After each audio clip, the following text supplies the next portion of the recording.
Welcome to the Now. Today's thematic is all about sleep, when you get it, and why maybe you're suffering from insomnia or waking up in the middle of the night.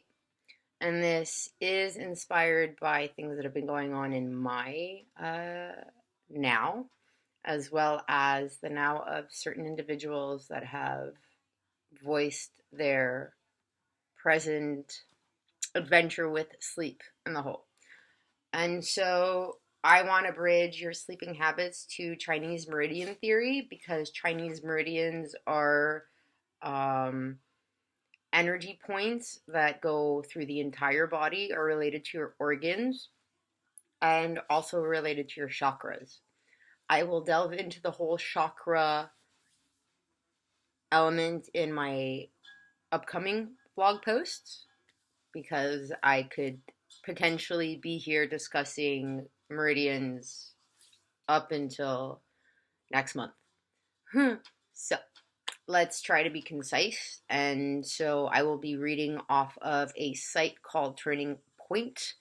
It is an acupuncture and wellness site. And that's kind of how I learned about the whole meridians, how they're related to your organs, and how the Chinese meridian theory speaks of the internal clock and how your organs are kind of on that clock.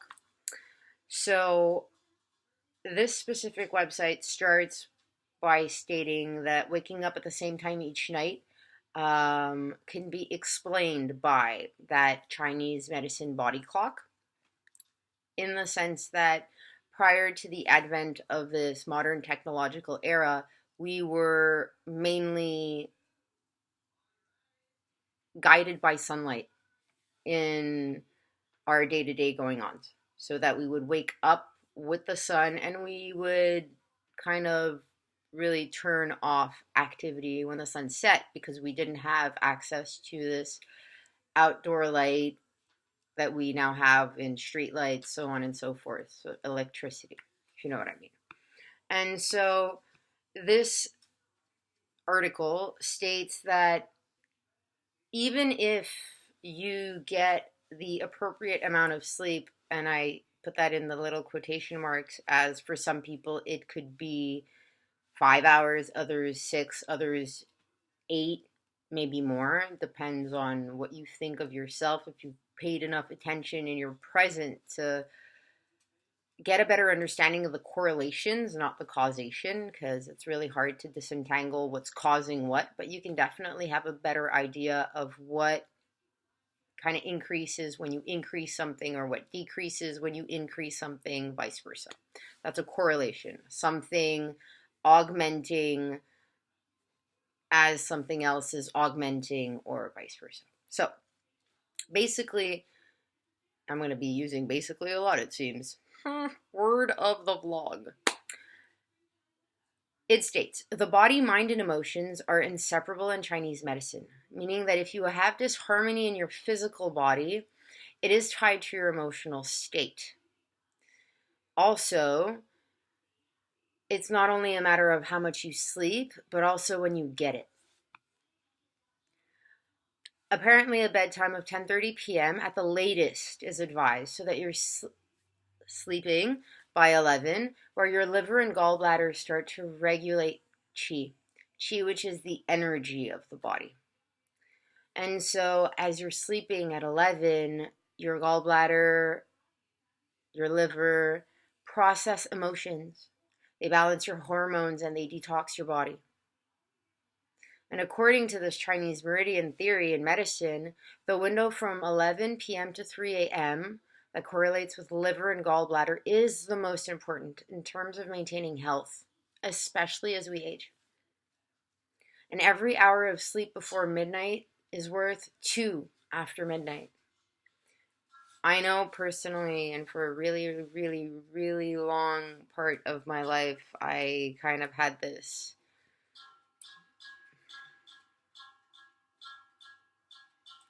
not drive to go to sleep really late, but I guess in my adolescence, with the whole shift in melatonin in my body, I got into the habit of going to sleep at like 4 a.m. and then sleeping until 4 p.m. And I was not in good health, nor was I in a good emotional state. I can tell you that right away. But my ego was very proud.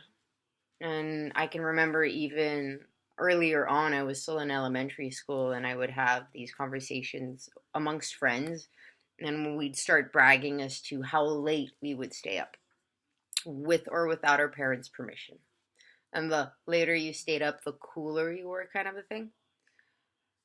But I have noticed a shift throughout the different adventures and phases of my life that when I do get to rest before 10, 30, 11, that I do feel a lot more apt to um, rise and shine in the morning with or without an aid like alarm clock or other, and seize the moment and seize the day. Now, not going off on too many tangents, continuing on with this article that you can find on your own, turningpointacu.com. I'll put a link in the vlog post so that you can go and read it yourself.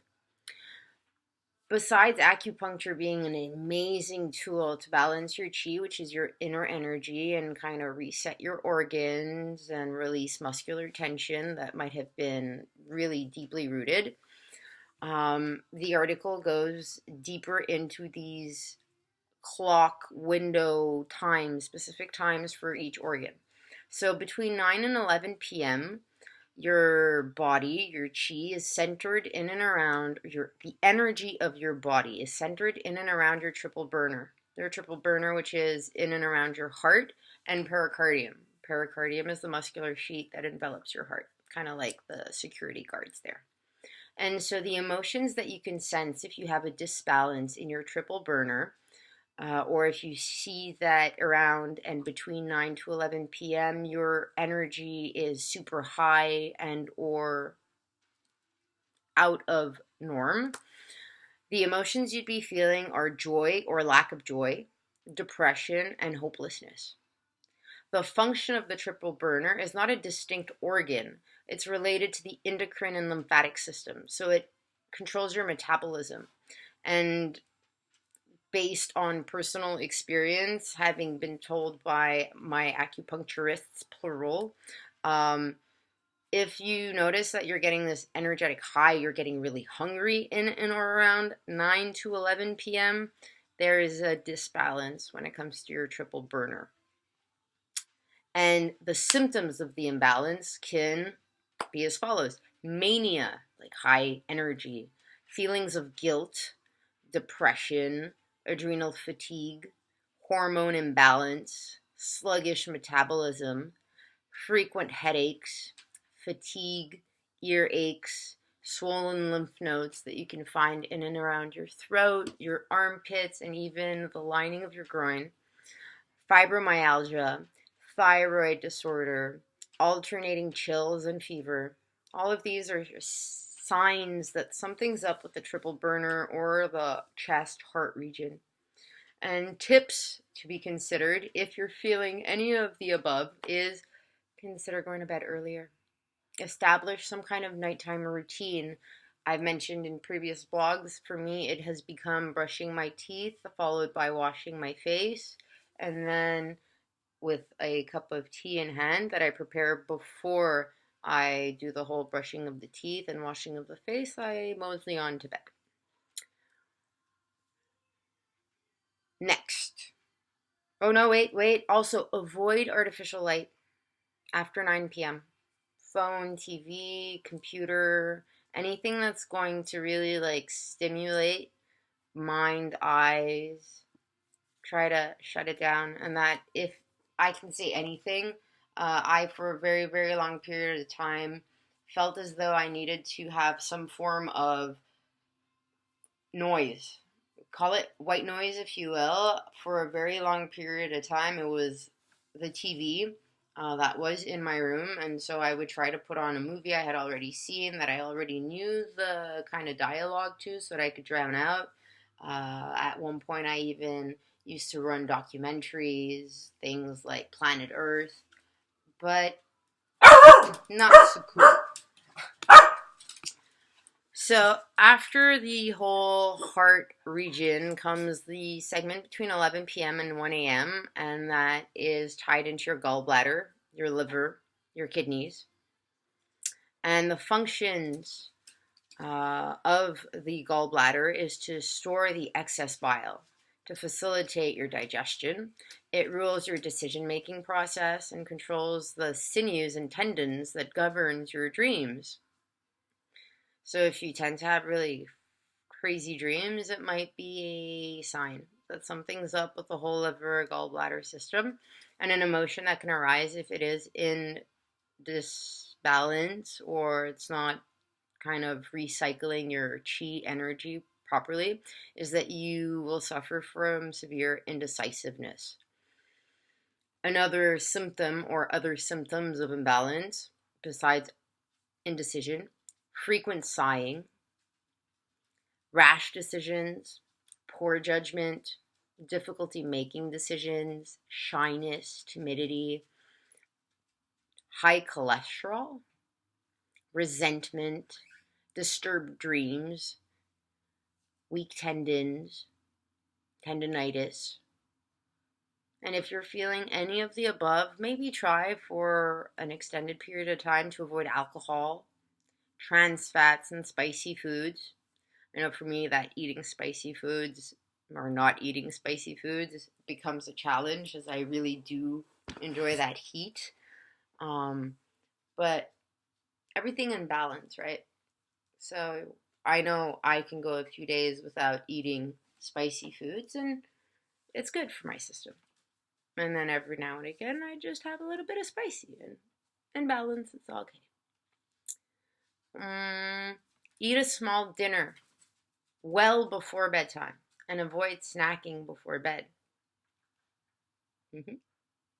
It could very well be, just like I've experienced, that you have disimbalances in more than one, and it kind of acts like a domino effect. I know for me that was the case, where first it started with the triple burner, and then it kind of leaked onto the gallbladder because of these little things I would do, like get really hungry between 9 and 11, and then start eating, and then go to sleep with a full stomach past 11. Staying on track. From 1 a.m. to 3 a.m., it's all about the liver. And the emotions that you might feel are anger and irritability.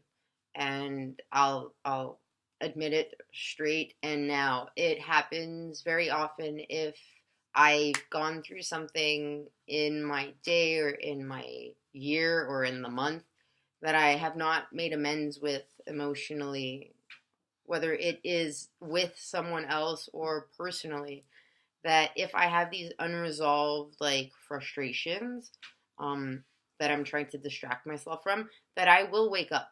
I will wake up between 1 and 3 a.m. every night until I kind of figure out a way to make amends with that situation, that emotion, that event. And making amends is sometimes kind of instantaneous. You realize that, oh, there's something you were holding on to and you just let it go. Other times it's a layered process. It's all about effort. It's not about perfection. It's simply putting in the time to breathe and see what comes up and sit with it for as long as you can.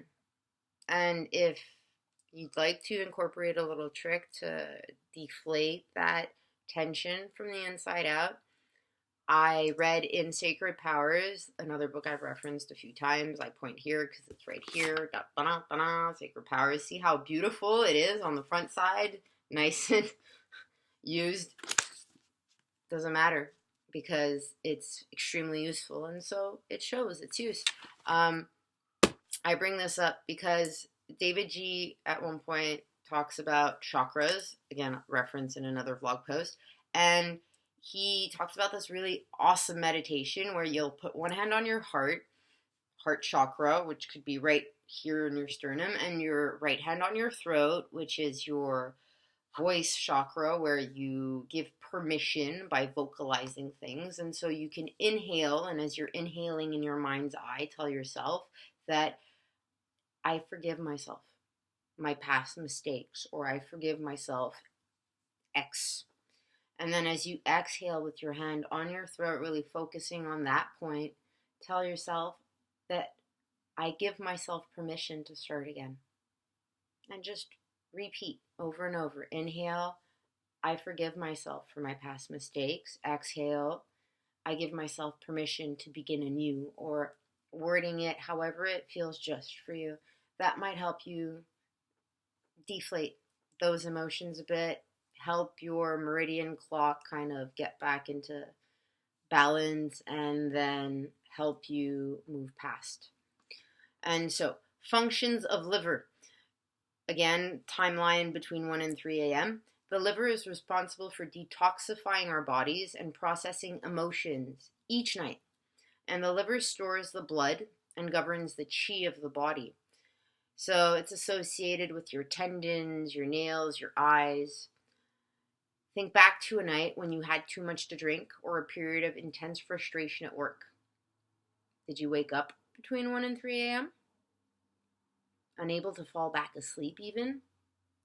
From a Chinese meridian perspective, your liver was overloaded and struggled to do its work, and that's what woke you up. Symptoms of imbalance: explosive outbursts of anger, bottled up emotions, resentment, irritability, moodiness, frustration, high blood pressure, chest distension, so feeling either tight in your chest or like you really want to push your chest forward, premenstrual symptoms, bitter taste in your mouth, bitter or acidic even, acidic in the sense that you feel like you have iron in your mouth, metal, digestive upsets, dizziness, migraine headaches, breast tenderness, blurred vision, eye floaters, so like you see spots in your eyes, you have trouble focusing, red face, tendinitis, frequent sighing. Notice how here frequent sighing was also related to the gallbladder. The gallbladder is strongly related to the liver. And again, domino effect. Tips for disbalances or imbalances in and around the liver: make sure to drink alcohol in moderation and eat your last meal a few hours before bed. Consider a whole foods cleanse. Cut out coffee for at least a week. Replace it with green tea. It's absolutely doable. Again, thinking about your best interest in the now. Doesn't mean coffee is going to be out of your life forever, just like doesn't mean spicy foods will be out of your life forever. It's just for now. And guess what? With this little pause, you're going to appreciate the spicy foods and the caffeine 10 times more when you get back on it, if you choose to, if it's still a part of your winning formula when you get there. Also, to regulate your liver disbalance, find ways to deal with your anger and frustrations, whether it's meditation, actually lying down, using the meditation I just spoke of a few moments ago that you can find in David G's book, Sacred Powers, or going out for a walk or doing dishes or anything that helps you channel that excess chi energy. Also, get regular exercise. I am a perfect example, I'd say, of that. If there's one thing that helps me get all my chi, my energy, this infinite source from within that you also get from outside, and sometimes it gets me really vata, very airy, like I want to accomplish 25,000 things at once, and I know mentally I can do it, but physically I can't. My body is in one place. So movement has helped me tremendously. Exercise, biking, walking, swimming, yoga, you name it. If I can move, it helps me then kind of get all that movement in focus and like an arrow aiming at its target, get where I want to go, as opposed to constantly going like this with my arrow. Can you imagine trying to like hit a target, but meanwhile with your arrow, you're like, okay, but I want to go there and I want to go there, and blah, blah. You have one arrow. One arrow, one focus, get there, and then maybe go to another point. But step by step, right? Okay. Next, organ. Between 3 and 5 a.m., 3 and 5 a.m., you got the lungs. And the lungs, they process sadness and grief. They govern your respiratory and immune system, and they regulate your sweat glands, and they moisten your skin. So you'll notice that you have a disbalance in your lungs if you have feelings of sadness and grief that you haven't dealt with, shortness of breath, sweating easily, a weak voice, shallow breathing, fatigue, cough, frequent colds, flus, fever with chills, a sore throat, a runny nose, headache, allergies, asthma, chest pain, a pale complexion, dry, brittle skin, depression, crying or wanting to cry but not being able to. And tips to get back into balance in and around the lungs: try breathing exercises. There are a bunch of pranayama exercises that you can find online. I will refer to a bunch in upcoming blog posts. Know that meditation and yoga enable you to really bring your focus on breath. And a very simple trick is, if you want to just focus on breath, have mentioned this definitely in other posts, but inhale from 1 to 4, try to pause in between, and then exhale from 4 to 1. Try to pause in between. And in David G, at one point, he refers in one meditative element to find flow to, as you breathe, imagine the infinity loop, so that as you're inhaling, it's one part of the loop, and then that shift, that little pause in between, is right there, the middle cross section, and it could be the shortest shift. I mean, a millisecond, a micromillisecond that you might not even notice, and then you visualize the opposite loop as you exhale, and then you just keep going. So all of these breathing exercises are there to help you improve your lung capacity and thus breathe better and cleanse your lungs and detoxify them. You can also consider getting counseling, talking to a friend, commenting below, messaging me personally, just getting it off your chest. I mean, there's a reason that expression is utilized. Get it off your chest so you can breathe again. And that for you might be writing it on a piece of paper and burning it, or going out in a field and shouting to the top of your lungs. But channel that excess chi that's rotting you on the inside. Next, write in your journal. See? And do that apparently before bed each night. So at least you're funneling it somewhere else, so that it's out of mind, out of body, on a piece of paper, and then you can rest. And that, believe it or not, is the end of this specific article. And so I will tie it up here. You can find so many resources online, as I did. All I did was type Chinese meridian body clock, and this is what came up first. I had done previous research because, as mentioned, I've noticed certain organs talking to me through this biological clock, and I was very intrigued. Also, many of my acupuncturists have referred to persistent disbalances in certain areas. Instance for me, across the board. Let's put it that way. Across the board. Triple burner, gallbladder, liver, lungs. Yep, they were all off kilter, and we're still finding balance. And it's part of my adventure, and it's a fun adventure. And so, because it's a part of my adventure, and it was I was present enough to notice this kind of correlation, and I went to research. I found tons of other articles as well that I've read up on. And so if you're interested, go look up more. You can write down Chinese meridian organs or anything in or around that kind of bubble. And as stated earlier on in this post, on different occasions, uh, Chinese meridians are connected to the chakra system that you'll find in yogic practices, in Ayurveda, and all, because the chakra system is or are the 7 different points where the majority of your meridians tend to intersect. So, that being stated, thank you tremendously for tuning in. Feel free to comment below anything from your own experience, whether you were aware of this kind of connection, meridians to chakras, meridians to organs, sleep patterns to organs. Personal message me if you want to stay anonymous.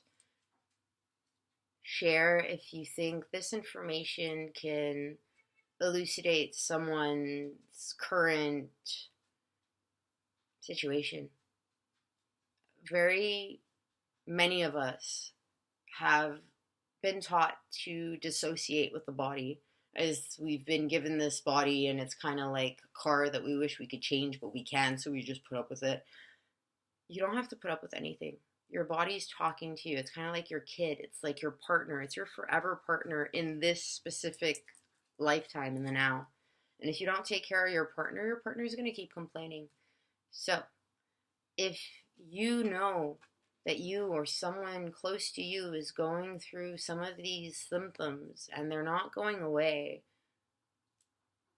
just share the info with them. Everything happens for a reason. There is a reason why you're watching this now. Maybe you're the reason that enables you and the people around you to live in better balance and have better connection to that inner chi, that energy. I said it in another post. I'm going to say it again because it's a really, really, really, really, really, really, really good quote. And I was kind of in awe by it and still am. So I repeat it again. Einstein said it himself. Energy, all the energy on this planet, in this universe apparently, cannot be destroyed and it can't be created. It can only be transformed. And that energy in the universe is the same energy that is inside of you.